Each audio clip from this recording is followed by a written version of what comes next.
Hi friends, എല്ലാ കൂട്ടുകാർക്കും എൻ്റെ പുതിയ വീഡിയോയിലേക്ക് സ്വാഗതം. ഇന്നത്തെ നമ്മുടെ റെസിപ്പി വളരെ എളുപ്പത്തിൽ നല്ല രുചികരമായിട്ടുള്ള ഏത്തപ്പഴം കട്ട്ലറ്റ് തയ്യാറാക്കിയെടുക്കുന്നത് എങ്ങനെയെന്ന് കണ്ടു നോക്കിയാലോ.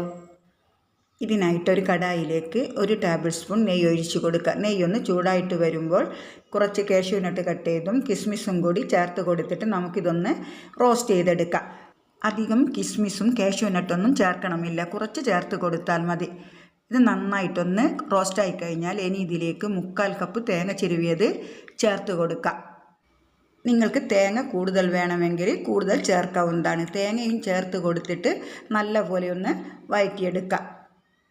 തേങ്ങയൊന്നും ഡ്രൈ ആയി എടുക്കേണ്ട ആവശ്യമൊന്നുമില്ല, നന്നായി ഒന്ന് വഴറ്റിയെടുത്താൽ മതിയാകും. തേങ്ങയും വഴറ്റിയെടുത്ത് കഴിഞ്ഞാൽ ഇനി ഇതിലേക്ക് മധുരത്തിന് ആവശ്യമായിട്ടുള്ള പഞ്ചസാര ചേർത്ത് കൊടുക്കുക. ഞാനിവിടെ 3 ടേബിൾ സ്പൂൺ പഞ്ചസാരയാണ് ചേർത്ത് കൊടുക്കുന്നത്. പഞ്ചസാരക്ക് പകരം നിങ്ങൾക്ക് ശർക്കരപ്പൊടിയും ചേർക്കാവുന്നതാണ്. ഇനി ഇതിലേക്ക് 1/2 ടീസ്പൂൺ ഏലക്കപ്പൊടിയും ചേർത്ത് കൊടുത്ത് നമുക്കിത് നന്നായിട്ടൊന്ന് മിക്സ് ചെയ്തെടുക്കാം. ഇനി പഞ്ചസാരയൊക്കെ അരിഞ്ഞ് ആ തേങ്ങയായിട്ട് നന്നായിട്ടൊന്ന് മിക്സ് ചെയ്തെടുത്ത് കഴിഞ്ഞാൽ നമുക്ക് ഫ്ലെയിം ഓഫ് ചെയ്യാം. ഇനി നമ്മുടെ കൂട്ട് തയ്യാറാക്കാനായിട്ട് ഞാനിവിടെ 3 നേന്ത്രപ്പഴം ആവിയിൽ നല്ലപോലെ പുഴുങ്ങിയെടുത്തിട്ടുണ്ട്. ഇനി നമുക്ക് പോർക്ക് വെച്ചിട്ട് ഇത് നന്നായിട്ട് ഇതുപോലെ ഒന്ന് ഉടച്ചെടുക്കാം. ഇപ്പം നല്ല പഴുത്ത പഴമായതുകൊണ്ട് പോർക്ക് വെച്ചിട്ട് ഉടച്ചെടുക്കാൻ നല്ല എളുപ്പമാണ്. ഇതുപോലെ നമുക്ക് നന്നായിട്ടൊന്ന് ഉടച്ചെടുക്കാം. ഉടച്ചെടുക്കുന്ന സമയത്ത് പഴത്തിൻ്റെ നാരോ കുരുവൊക്കെ ഉണ്ടെങ്കിൽ ഒന്ന് എടുത്തു മാറ്റാം. ഇപ്പം ഞാൻ പഴമെല്ലാം നന്നായിട്ട് ഉടച്ചെടുത്തിട്ടുണ്ട്. ഇനി ഇതിലേക്ക് നമ്മൾ നേരത്തെ റെഡിയാക്കി വെച്ചിരിക്കുന്ന തേങ്ങയുടെ കൂട്ട് ചേർത്ത് കൊടുക്കാം.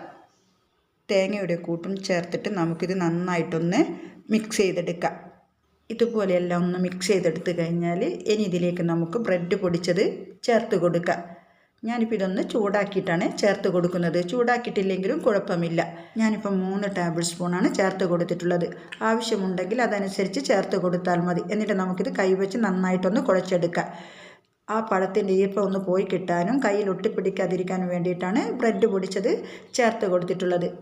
ഇതൊന്നുകൂടി ടൈറ്റായിട്ട് കിട്ടാൻ വേണ്ടിയിട്ട് ഒരു 3 ടേബിൾ സ്പൂൺ ബ്രെഡ് പൊടിച്ചത് കൂടി ചേർത്ത് കൊടുത്തിട്ടാണ് ഞാനിപ്പോൾ ഇത് കുഴച്ചെടുക്കുന്നത്.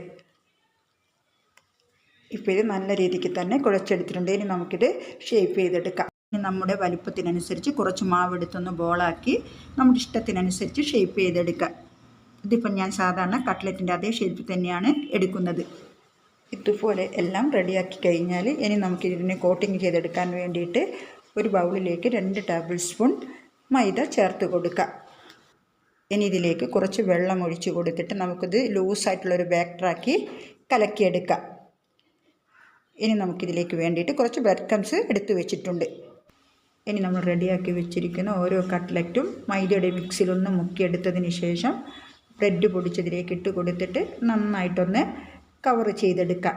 ഇതുപോലെ ബാക്കിയുള്ളതെല്ലാം ചെയ്തെടുത്ത് കഴിഞ്ഞാൽ ഇനി നമുക്കിത് എണ്ണയിലിട്ട് കൊടുത്ത് ഫ്രൈ ചെയ്തെടുക്കാം. ഇത് ഫ്രൈ ചെയ്തെടുക്കാനായിട്ട് ഒരു കടായിലേക്ക് കുറച്ച് ഓയിൽ ഒഴിച്ചു കൊടുക്കാം. ഓയിൽ ചൂടായിട്ട് വരുമ്പോൾ നമുക്കിത് ഓരോന്നായിട്ട് എണ്ണയിലേക്ക് ഇട്ട് കൊടുത്ത് ഫ്രൈ ചെയ്തെടുക്കാം. ഒരു മീഡിയം ഫ്ലെയിമിൽ വെച്ച് കൊടുത്ത് ഫ്രൈ ചെയ്തെടുത്താൽ മതി.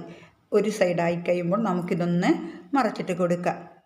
അങ്ങനെ തിരിച്ചും മറിച്ചിട്ട് 2 ഭാഗവും നല്ലൊരു ബ്രൗൺ കളറായിട്ട് വരുന്നത് വരെ നമുക്കിത് ഫ്രൈ ചെയ്തെടുക്കാം.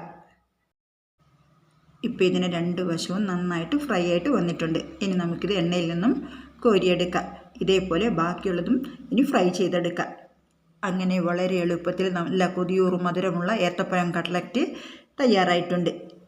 ഈ റെസിപ്പി ഇഷ്ടപ്പെടുകയാണെങ്കിൽ ഒന്ന് ലൈക്ക് ചെയ്യാനും നിങ്ങളുടെ ഫാമിലിക്കും ഫ്രണ്ട്സിനൊക്കെ ഷെയർ ചെയ്ത് കൊടുക്കാനും മറക്കരുത്. ആദ്യമായിട്ട് വന്ന് കാണുന്നവരാണെങ്കിൽ ഒന്ന് സബ്സ്ക്രൈബ് ചെയ്ത് സപ്പോർട്ട് ചെയ്യുക. വീണ്ടും നല്ലൊരു റെസിപ്പിയായിട്ട് കാണാം. Okay, thanks for watching.